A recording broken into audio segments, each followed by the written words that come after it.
Bonjour à tous et bienvenue dans cette nouvelle vidéo où nous allons traiter d'un sujet d'actualité, à savoir la migration de machines virtuelles utilisant les technologies VMware et notamment VMware ESXi vers des plateformes OpenStack. Alors, dans mon cas, je vais utiliser encore une fois la plateforme du public cloud Infomaniac, mais ça va fonctionner avec n'importe quelle plateforme OpenStack puisque l'outil que nous allons utiliser est prévu pour fonctionner avec les plateformes OpenStack en général. Donc cet outil, c'est un outil qui est proposé par Red Hat, donc qui fait partie de la suite logicielle qui gravite autour de l'hyperviseur KVM, et cet outil c'est Vert V2V. Vert V2V va vous permettre de convertir des VM d'un format VMware par exemple vers un format KVM qui est aussi principalement le format qui est utilisé par OpenStack. Et il y a en plus des options dans ce programme pour envoyer directement nos machines virtuelles VMware vers une instance OpenStack. Donc c'est ce qu'on va voir tout de suite. Donc on va commencer dans un premier temps par détailler les étapes de migration pour bien comprendre comment le processus se déroule lors d'une migration. Et ensuite on va se retrouver directement sur le public cloud d'Infomaniac pour mettre en pratique la procédure et faire quelques migrations ensemble. Comme on l'a vu précédemment, on va déjà commencer par détailler un peu la procédure de migration et voir comment tout ça fonctionne. Donc on a notre serveur ESXi à gauche, notre plateforme OpenStack à droite avec nos différentes VM dans notre serveur ESXi, donc une VM Windows, une VM Linux, peu importe. Donc la première chose que l'on va faire pour réaliser notre migration, c'est qu'on va commencer par éteindre la ou les machines que l'on veut transférer. Ensuite, on va provisionner une instance avec un système d'exploitation en base Red Hat.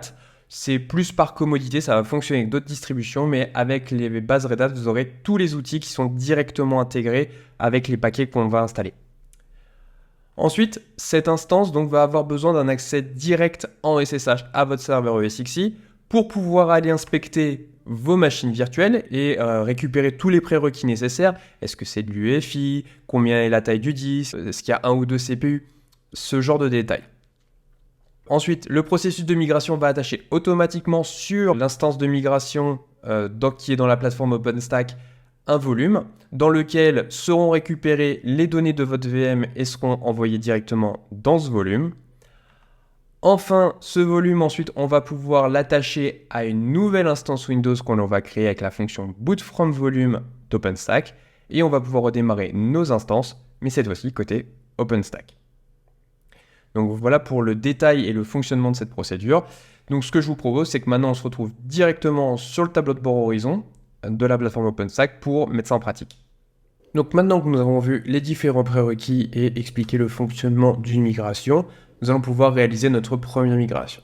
Donc dans un premier temps, on voit bien ici que j'ai mon ESXi avec le SSH d'activer, donc pour permettre les différentes migrations comme nous l'avons expliqué précédemment.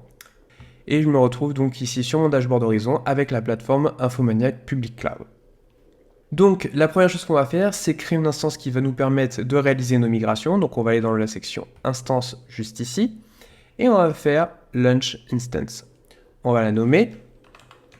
Donc dans mon KVM underscore migration, ça sera très bien.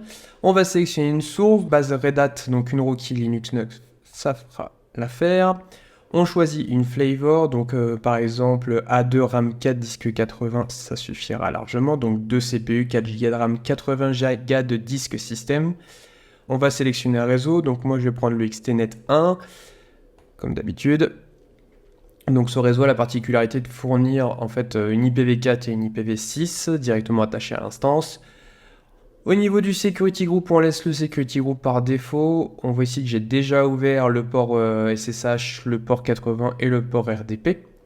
On sélectionne ensuite une paire de clés. Donc moi, j'ai déjà créé une paire de clés juste ici. Et donc, on peut lancer notre instance.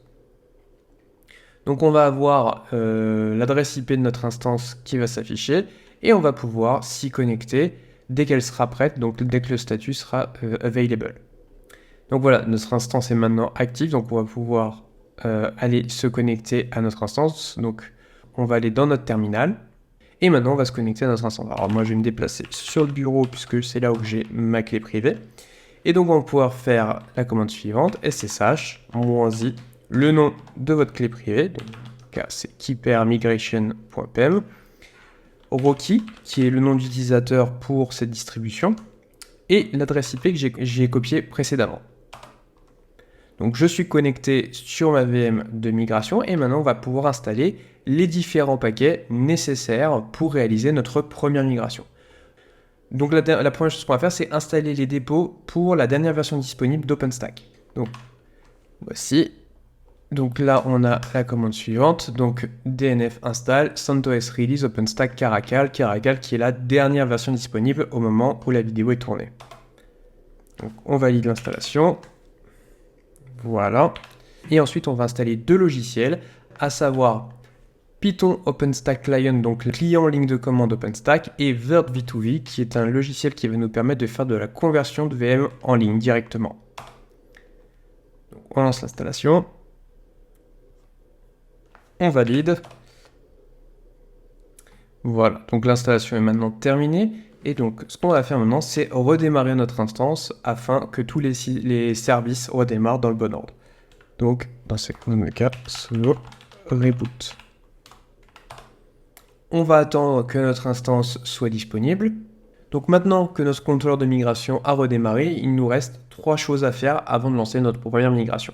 La première chose à faire, c'est de valider la connexion SSH entre notre contrôleur de migration et notre SXI. Ce qu'il faut impérativement, c'est réaliser toutes les opérations qui vont suivre en tant que root, parce qu'il va y avoir des notions de droit, notamment au niveau de l'attachement du volume, qui nécessitent que ce soit l'utilisateur root qui fasse les différentes commandes.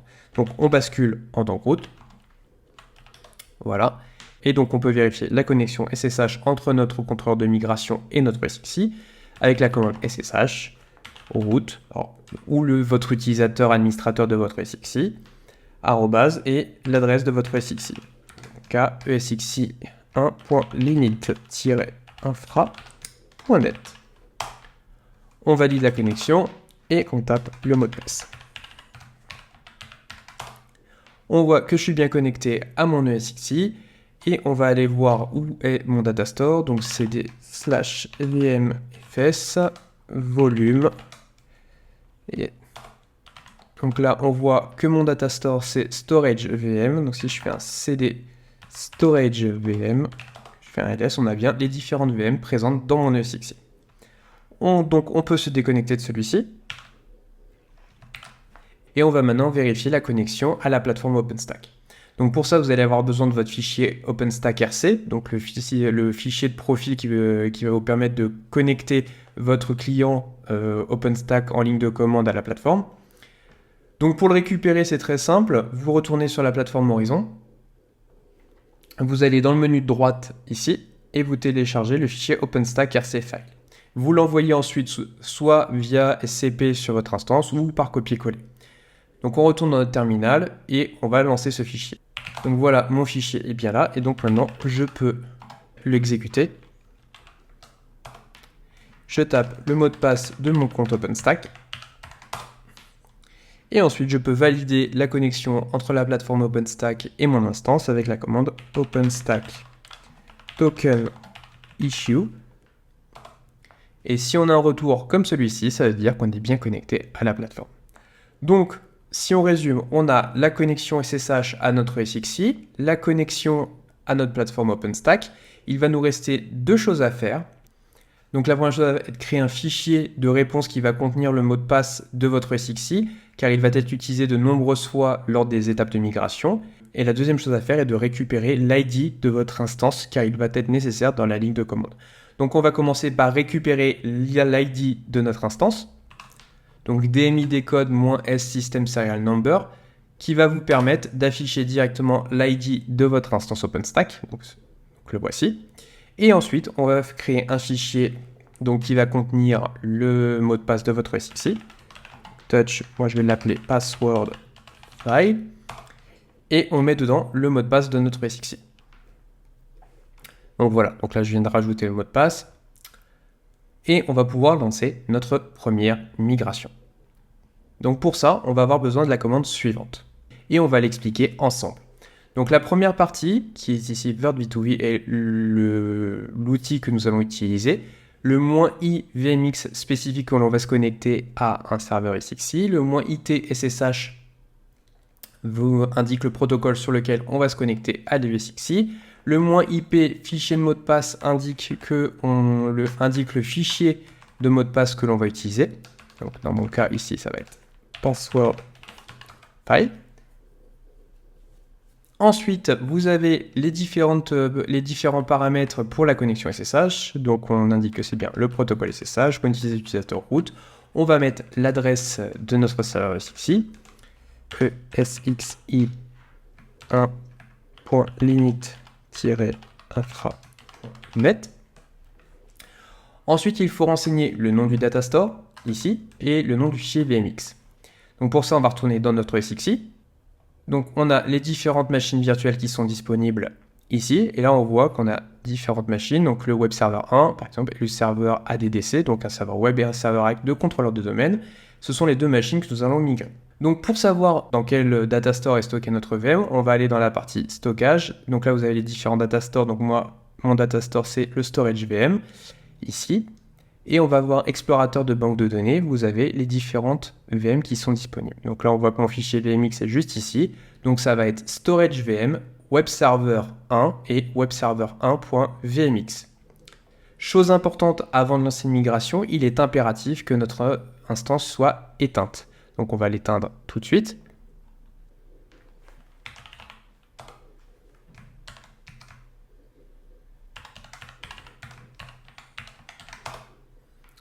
Donc voilà, nous sommes connectés à notre VM et on va l'éteindre. Power off. Voilà, notre VM est maintenant éteinte et on peut retourner dans notre terminal, compléter du coup notre ligne de commande, donc nom du datastore storage underscore VM, le nom de notre instance, donc le dossier qui contient notre instance web-server-1 et le nom de notre fichier VMX, donc web-server-1. Ensuite, on va indiquer la destination de notre migration, donc le -O pour output, OpenStack. Et donc là, on va indiquer ici l'ID de notre instance qu'on a récupérée précédemment.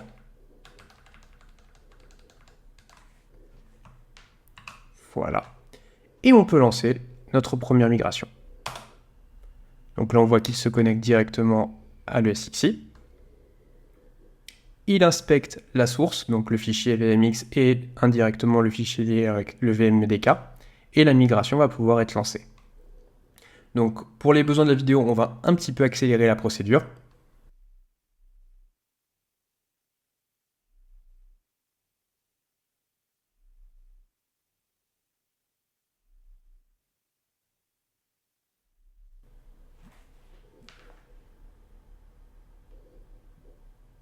Donc là, voilà, notre instance est en cours de migration. Donc on voit qu'on a différentes options qui ont été appliquées par VirtV2V. Donc ici, on voit que l'agent QEMU va être installé au premier boot de l'instance une fois qu'elle sera sur OpenStack. Qu'il y a bien les drivers Virtio qui sont installés puisqu'ils sont disponibles dans le kernel directement sur une instance Linux.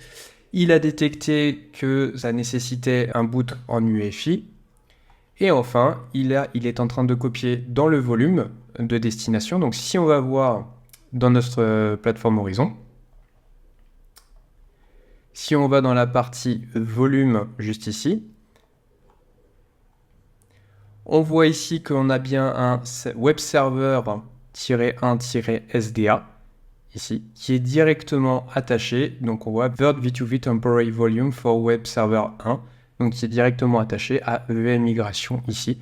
Donc là, il est en train de copier notre VM dans le volume de destination et il a détecté la taille automatiquement, les 40 Go. Donc on retourne sur notre terminal pour attendre la fin de la migration.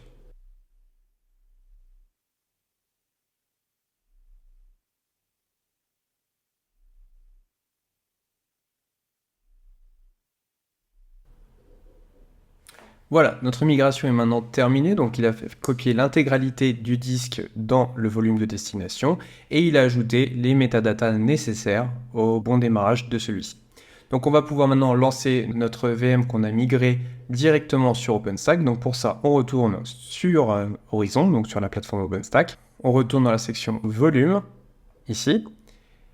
Et on voit que notre volume ici est disponible, donc il a été détaché de notre contrôleur de migration. Et qu'on va pouvoir, si on va dans le petit menu déroulant à droite ici, lancer en tant qu'instance. Donc là, on choisit le nom de notre instance. Donc moi, je vais l'appeler Web server-cloud 1. Ensuite, au niveau de la source, donc là, on voit bien qu'on a sélectionné un volume et que c'est bien notre volume qui a été précédemment créé automatiquement. On prend ensuite la flavor, donc là, on va utiliser la fonctionnalité boot from volume d'OpenStack. Donc il faut prendre des flavors avec un disque à 0. Donc par exemple, dans mon cas, A2, RAM 4, disque 0, donc 2 CPU, 4 Go de RAM et disque à 0 puisqu'on utilise notre propre volume. On sélectionne donc la flavor.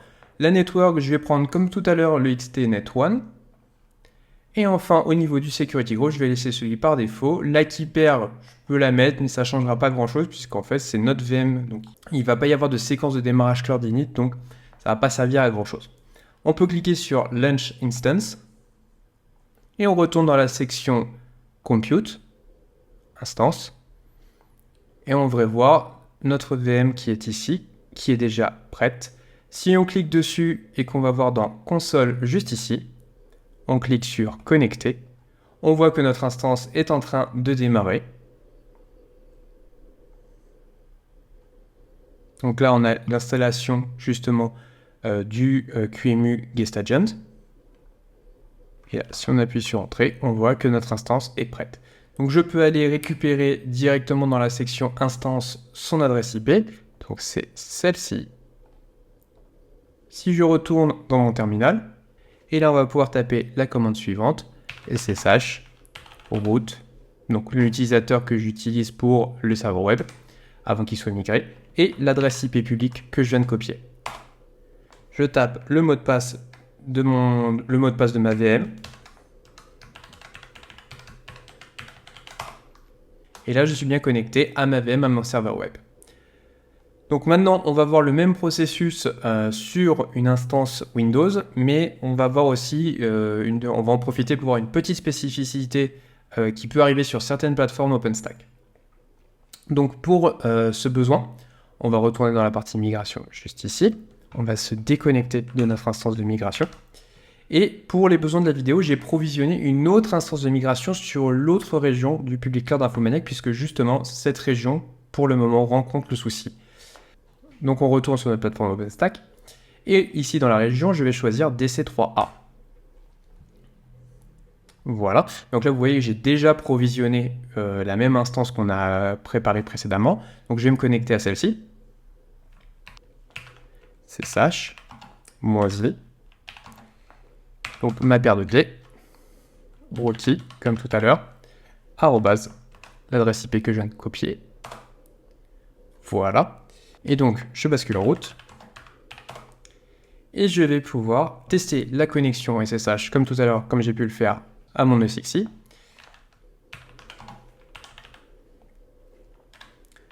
Donc, ESXi.linit-infa.net. On valide.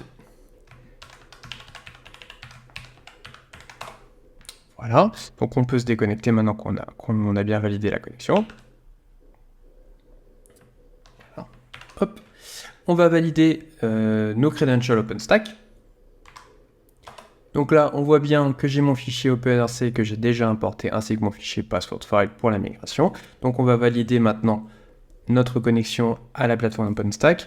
Donc on source le fichier OpenStack RC. Ah, on tape le mot de passe de la plateforme OpenStack, ici. On fait un OpenStack token issue. Donc là, on voit bien qu'on est bien connecté. Donc on a la connectivité une nouvelle fois à notre serveur ESXi et à notre plateforme OpenStack. On va pouvoir lancer notre migration d'un serveur Windows. Donc comme pour tout à l'heure, il va falloir éteindre notre instance et bien l'éteindre proprement. Donc on retourne cette fois-ci sur notre ESXi. Sur notre ESXi, on sélectionne notre serveur AD, notre serveur Windows. Donc on se connecte à notre VM Windows. Tape le mot de passe. Voilà, et on va éteindre proprement notre VM Windows.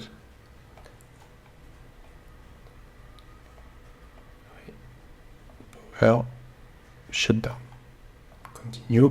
Donc voilà, on attend que notre VM soit éteinte correctement. Voilà, elle est correctement éteinte. Et maintenant, on va pouvoir relancer dans notre terminal notre migration. Et donc maintenant, on va pouvoir lancer dans notre terminal notre migration. Donc on retourne dans notre terminal, ici, et on réutilise la commande qu'on a utilisée tout à l'heure, donc avec vert v2v. Donc au préalable, on va récupérer l'ID de notre instance OpenStack. Voilà, donc là on a notre ID. Et ensuite, on utilise la commande avec vert v2v. Voilà, donc on la complète comme tout à l'heure. Donc on a dit le fichier de mot de passe comme tout à l'heure, c'est password file. L'adresse IP ou le nom de domaine du serveur c'est ici. Infra.net. Le nom du data store storage underscore VM. Ici, le nom de la VM et le nom du fichier VMX. Donc, on met srv-addc slash srv-addc.vmx. Au niveau de l'ID, du coup, sur la plateforme OpenStack, on met celui qu'on a récupéré. On supprime tout et on met celui qu'on a récupéré précédemment. Et on peut lancer notre migration.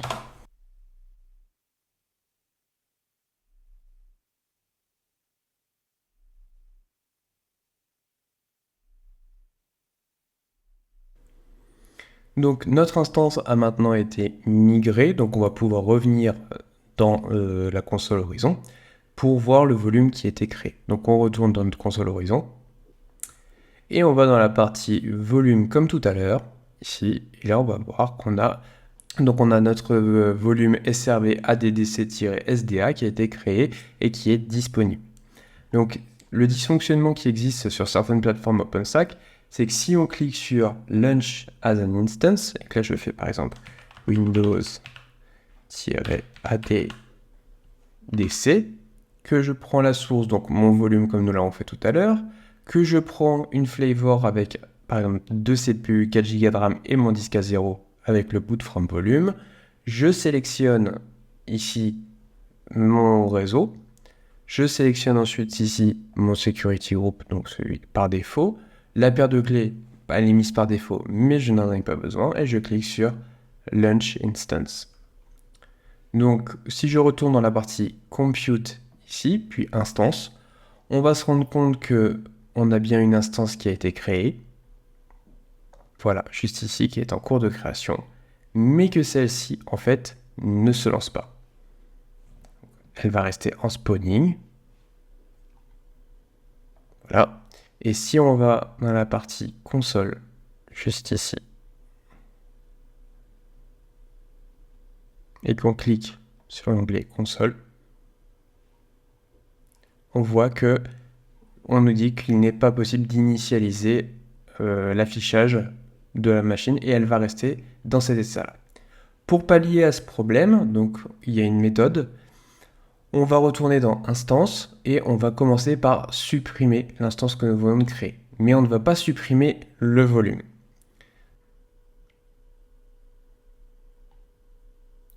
Donc voilà, notre instance est en cours de suppression et maintenant on va aller modifier notre volume pour qu'il puisse être démarrable sur la plateforme. Donc pour ça, on va retourner dans la section volume, puis dans la sous-section volume juste ici. Et là, on voit qu'on a notre volume qui a été créé pour notre migration. Et on voit aussi ici qu'il est disponible. Donc maintenant, ce qu'on va faire, c'est qu'on va aller sur notre terminal. On va aller lister les volumes qui sont disponibles pour retrouver celui-ci. Le modifier pour qu'il soit fonctionnel avec la plateforme et tenter de relancer une instance. Alors, on va aller dans notre terminal. Donc, une fois dans notre terminal, on va d'abord commencer par lister les volumes de notre compte. Donc, pour ça, on utilise la commande OpenStack volume list. Donc là, on voit bien que je retrouve ici mon volume et son ID. C'est ça qu'on a besoin. Donc, on va regarder déjà un peu plus de détails sur notre volume. Donc, si on fait un OpenStack volume show avec l'ID du volume juste derrière. On voit ici qu'il y a différentes métadonnées. Donc ici dans volume image metadata, on voit qu'on a différentes métadonnées qui sont disponibles et notamment celle qui nous intéresse, c'est le hardware machine type AQ35, juste ici. Et c'est cette propriété que nous allons retirer de notre volume pour qu'il puisse être fonctionnel. Donc pour ça, on va utiliser la commande suivante, OpenStack volume pour une action sur un volume, unset pour désactiver, retirer la propriété, image properties, donc les propriétés d'image de ce volume. Et enfin, on choisit la propriété hardware machine type, comme on l'a vu juste avant, et on remet juste l'ID de notre volume, donc on l'a juste ici. On appuie sur Entrée. On peut refaire un OpenStack volume show avec l'ID de notre volume. On voit bien ici que la metadata a été retirée. On peut donc maintenant retourner sur notre plateforme OpenStack. Voilà. On peut aller dans la partie Compute, Instance. On peut lancer notre instance, donc ici, je vais mettre Windows-ADDC par exemple. Ensuite, en source, on choisit notre volume. Donc on voit qu'il est juste ici, on le fait monter dans la zone du haut. On choisit notre flavor. Donc on va prendre bien, comme vu précédemment, une flavor avec un disque à 0. Donc pour moi, A2, RAM 4, disque 0. Donc là, on va choisir notre réseau. Donc moi, comme d'habitude, je vais prendre le XNet 1 pour plus de facilité. Au niveau du groupe de sécurité, on laisse celui par défaut. La paire de clés n'est pas obligatoire. Et enfin, on clique sur Launch Instance. Donc là, notre instance est de nouveau en train d'être construite. Donc on attend un tout petit peu. On a l'adresse IP qui s'affiche juste là. Voilà. Et si on clique sur notre instance et qu'on va dans l'onglet Console, on voit que cette fois-ci, celle-ci est en train de démarrer et qu'elle va être bientôt disponible. Donc on va la laisser démarrer. Donc notre instance est démarrée. Donc je peux maintenant faire le contrôle là-dessus, taper mon mot de passe, donc, que j'avais avant migration. On voit que ma VM démarre et qu'elle est pleinement fonctionnelle. On va pouvoir faire en sorte de s'y connecter à distance, par exemple en activant le protocole de Remote Desktop. Donc voilà comment on fait pour migrer des instances Windows et Linux depuis VMware vers OpenStack. Donc cette vidéo est maintenant terminée. Si vous avez apprécié ce type de contenu, n'hésitez pas à le liker, à le partager et surtout n'hésitez pas à vous abonner et d'activer les notifications pour ne pas louper les prochaines vidéos de la chaîne. Si vous avez des questions, bien sûr, n'hésitez pas à les poser directement dans la section des commentaires et vous retrouverez en description de la vidéo toutes les ressources techniques que vous pourriez avoir besoin. Sur ce, moi je vous laisse et je vous dis à bientôt pour une prochaine vidéo.